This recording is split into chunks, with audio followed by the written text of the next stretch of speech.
Évasion à la maison centrale, quel enseignement. Simon Pierre, c'était un week-end très mouvementé, teinté de frayeur dans Kaloum, mais même par extension dans tout Conakry. Hein, ceci, suite donc à l'évasion de 4 des accusés. Disons au procès des massacres du 28 septembre. En entrée de jeu, comment on peut comprendre comment on peut expliquer cette évasion? De se poser la question ici, s'il s'agit d'un enlèvement ou bien de l'évasion, l'évidence est désormais posée ici parce qu'il y a quand même l'un des tu vas prendre la place de Djonka en attendant. Il y a un des évadés qui continue son bon chemin, on ne sait pas où il se trouve actuellement, quand bien même qu'on fait croire qu'il serait localisé en tout cas dans les parages du Breka ou de Koya quelque part là-bas, en attendant qu'il ne soit arrêté ici. L'hypothèse de l'évasion reste la plus plausible en vertu donc de la communication officielle faite par le ministre le chef d'état-major d'abord de l'armée, également aussi le ministre de la Justice, ainsi que disons du gouvernement en général. Donc c'est l'hypothèse la plus possible et sont là.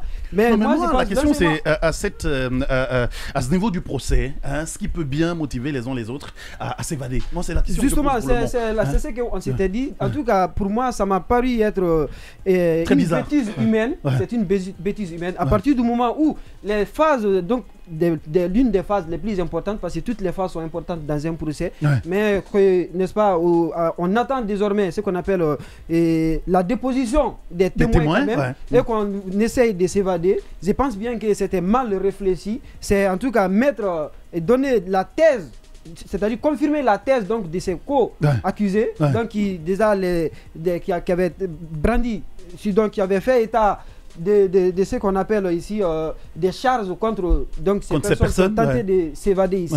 Donc ça donne une thèse aujourd'hui pour dire qu'effectivement ce qui leur était reproché était quand même solide, c'était fondé, d'où l'idée donc de s'échapper pour ne pas être, n'est-ce pas, donc finir peut-être sa vie en prison, aller vivre ailleurs ici, ce qui n'est plus normalement possible maintenant à partir du moment où le procès a démarré ici. Aucun État sur le plan international ne pourrait accepter de les recevoir pour quoi que ce soit et quelles qu'en soient les intimités ici, parce que déjà vous comprendrez la une que ça fait, ça a été le chou gras de la presse internationale, de la presse nationale en République de Guinée. Maintenant, du point de vue enseignement ici, moi je retiens particulièrement 3 choses.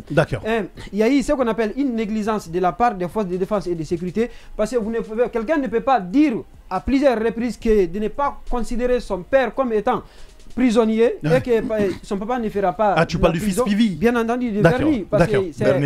Oui, on parle d'un commando, ce n'est pas un commando, c'était plutôt des commandos qui ont fait un commando, c'est composé de plusieurs personnes. Merci beaucoup pour cette un commando. Et donc, c'est pour dire aujourd'hui qu'il y a eu une négligence là-bas, parce qu'il a menacé et il a exécuté sa menace. Donc, il y a eu une négligence. Il fallait prendre les dispositions et les avocats même qu'on appelle des différentes parties dans le procès avaient attiré l'attention même du procureur par rapport à la situation de cet enfant ici. Donc il y a eu une négligence de leur part ici.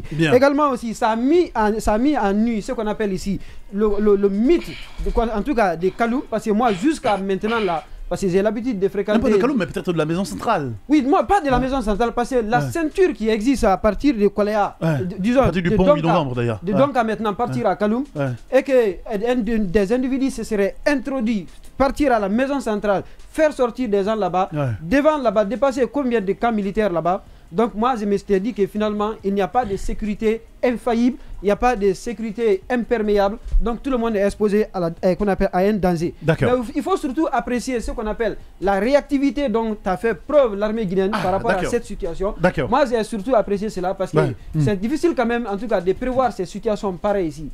Même quand bien même que, n'est-ce pas, ça a été une menace, mais la réactivité a été prompte. Et du point de vue là, il faut apprécier cela. Parce que les heures qui ont suivi, la situation. Simon Pierre, est-ce que quelque part, en droit, la fuite n'est pas l'expression d'une certaine culpabilité? Justement, mais il faut d'abord rappeler, est-ce que c'est une évasion ou un enlèvement? Moi, je reviens, je reste droit dans mes bottes. Donc, ce que je disais, c'est que l'évasion, on pourrait l'entendre pour le cas peut-être exceptionnel de Pivi. Mais pour les autres, après avoir écouté leur avocat, parce que lorsque vous prenez les dispositions de l'article 303 du Code pénal, centrale qui parle d'enlèvement, tous les éléments étaient réunis. S'ils ont été contraints à embarquer et à partir et que par après ils reviennent, l'hypothèse de l'enlèvement peut être possible. Maintenant, après l'autre enseignement, je veux d'abord dire que la question sécuritaire démontre encore une fois qu'on n'est pas en sécurité. Et surtout à la maison centrale où il y a des détenus, des gens qui déjà, pour la plupart du temps, ont subi des condamnations, ils sont en train de purger leur peine. Et d'autres également qui sont dans une phase de procès, qui sont détenus encore. Tout pour dire que ce sont des gens, peu importe, mais qu'on aurait mis hors de l'état de la société parce qu'on se dit quelque part, ils ont des attitudes qui sont en mal avec la loi. Donc aujourd'hui, voir facilement qu'un simple commando vienne libérer cela, je pense qu'il y a la question de sécurité qu'il faut mettre en lumière. Et à ce niveau, je pointe du doigt le ministre Charles Roy parce que les établissements pénitentiaires sont aussi sous sa responsabilité. Donc c'est à lui de demander... Après, la sécurité, c'est pas lui. Non, c'est ce que je veux dire. J'ai dit que les établissements...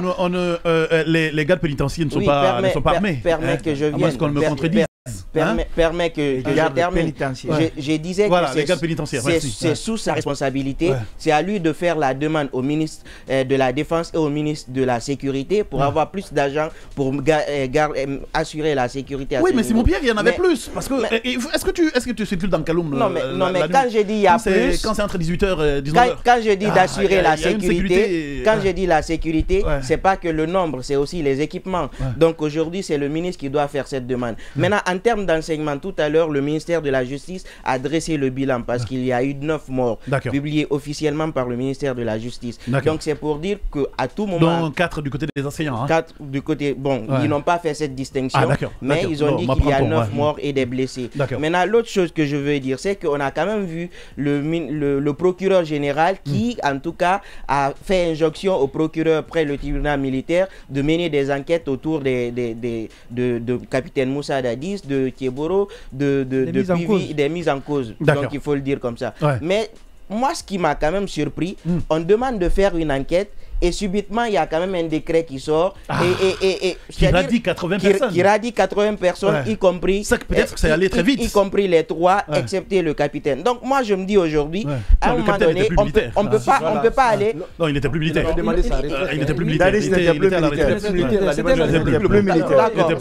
D'accord. Ce que je veux dire, c'est qu'on est quand même en phase d'enquête et directement on prend des sanctions. Donc ce qui veut dire qu'on est en perte de vitesse, on prend généralement des décisions sans même savoir ce qui s'est réellement passé. Allez, est-ce que Diané peut se calmer là? Voilà. Vas-y. Maintenant, ce que je voulais rajouter rapidement. Vas-y, rajoute en 1 minute. Donc pour terminer rapidement, je veux dire, on n'est pas en sécurité, ça c'est le premier point. Le deuxième point, c'est que on a une armée guinéenne qui, en tout cas, fait preuve d'une certaine négligence parce que comme Diané l'a rappelé, lorsqu'on menace qu'on va attaquer un endroit, il faut quand même prendre les dispositions nécessaires pour que de toutes les façons, c'était dans les fours depuis un long moment. Le fils Pivi le brandissait depuis un certain temps.